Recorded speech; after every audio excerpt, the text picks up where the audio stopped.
Good afternoon, everybody. I am Arne Barcelo from the University of Santo Tomas, Manila, Philippines. And this is my response to the call for proposal of the eLearning Forum Asia. My topic is about aligning technology with the strategies in resilient teaching in times of crisis.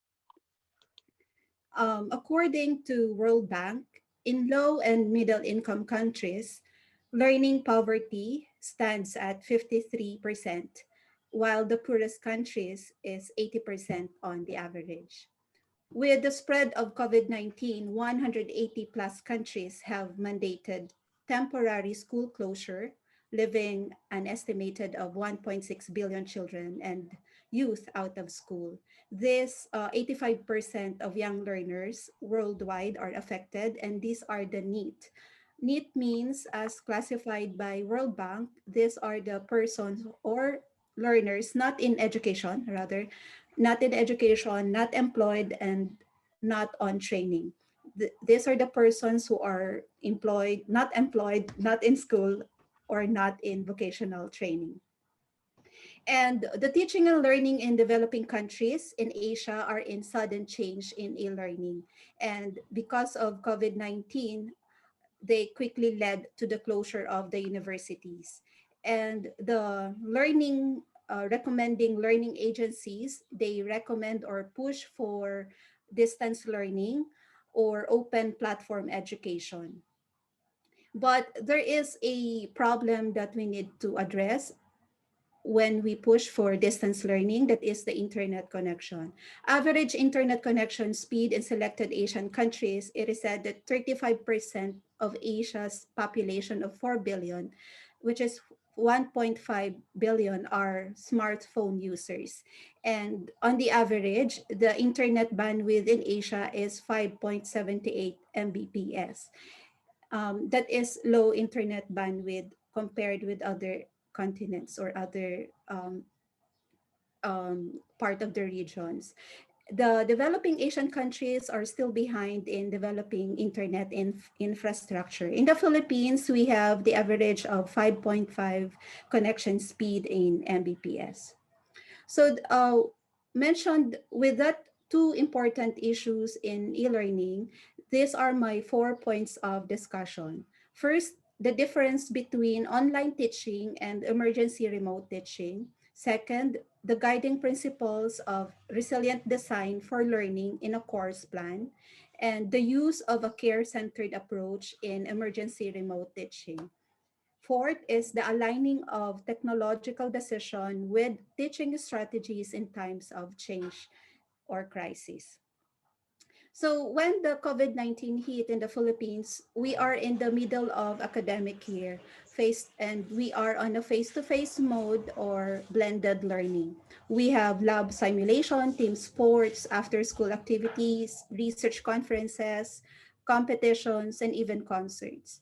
But with that, what happened, we suddenly shifted to e-learning.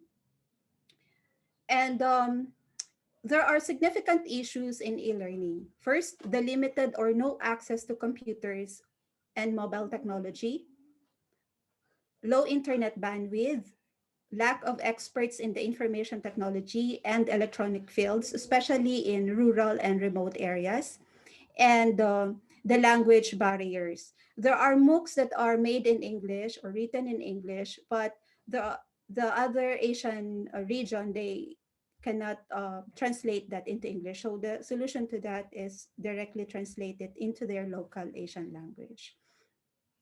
Next, let me discuss about emergency remote teaching. ERT is a temporary shift of instructional delivery to an alternate delivery mode due to crisis circumstances. And the objective is not to recreate a robust educational ecosystem, but rather to provide temporary access to instruction. It is called teaching because of its simple definition that the act or the practice of profession when it comes to emergency cases, it is more on the side of the instructor.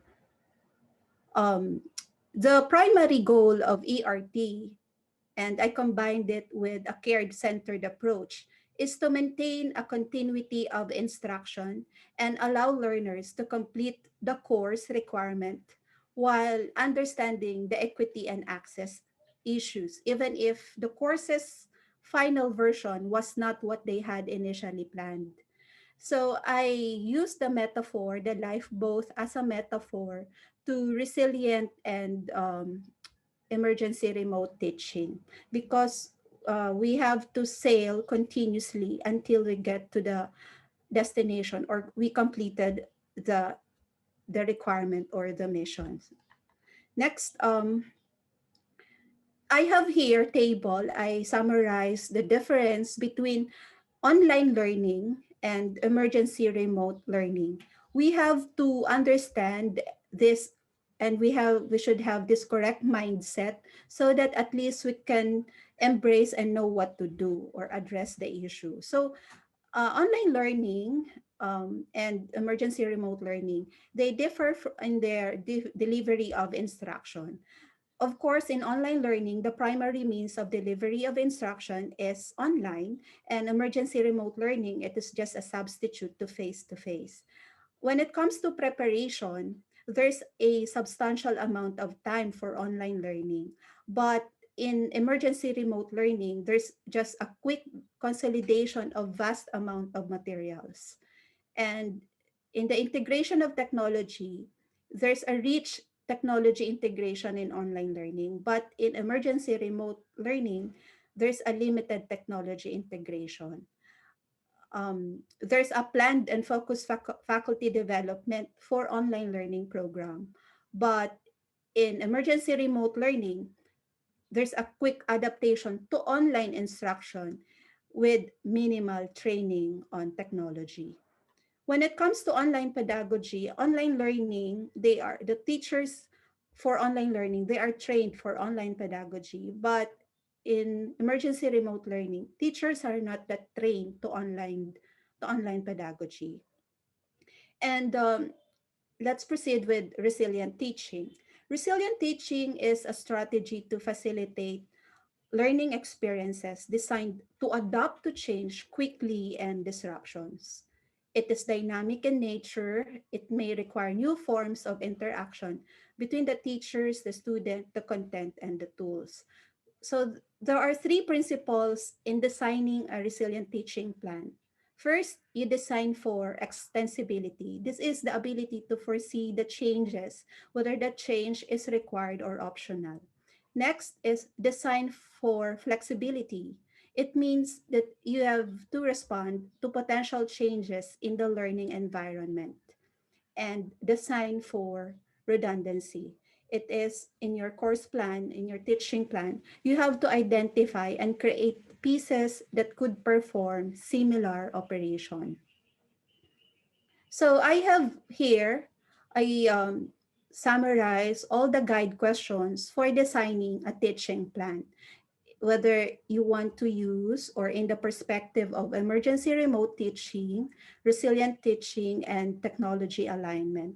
So in technology alignment, I propose that you have these guide questions. You need to know the nature of the interactions of the content, whether it is centralized or accessed by all, uh, which of the school functions or processes should be online, face-to-face, or hybrid. And you should know the cost of your ICT resources and the IT governance, who is responsible for that business process or that function. And you need to pinpoint the accountability of each. And which of these resources is a must-have or a nice-to-have, and what security and privacy risk should be covered. So these are your guide questions in aligning your technology approaches in remote teaching or resilient teaching. So I have here a matrix. If you are to design an ERT with resilient teaching and you align your technology approaches, in this kind of scenario, you use low bandwidth strategies. And remember that low bandwidth strategies are just actions for crisis response, and these are not permanent solution. So we have here high bandwidth and low bandwidth. In the other side of the matrix is low immediacy or high immediacy. So high bandwidth is good for students who have new computers with faster internet, and low bandwidth are those in um, remote areas with low internet bandwidth. When we say immediacy, this we refer to this as how quickly we expect our students to interact with us, the teacher, and the other learners, how quickly they respond or interact with the other learners and to us. So that is high immediacy. So my recommendation is, if we are in this kind of situation, we as much as possible, we do low bandwidth strategies, and we practice flexibility so that at least the students will not get feel bothered or worried the about the requirements. So we practice flexibility in this low bandwidth strategies. So I have here my strategies I use for low bandwidth access. You enable offline access, optimize the documents in PDF and video files. I do lectures in 10 minutes, not more than 10 minutes. I record separate audio lectures for my handwritten notes, just the audio. And I use Viber or Discord to create learning communities, use Google Docs or Sheets to collaborate and discuss, share handwritten notes with illustration and comments, allow flexible time and multiple attempts of submission, and extend downloads into off-peak period on less network traffic or with bandwidth cost are lower. The bandwidth costs are lower. It may vary. It may you may do it at night or early in the morning.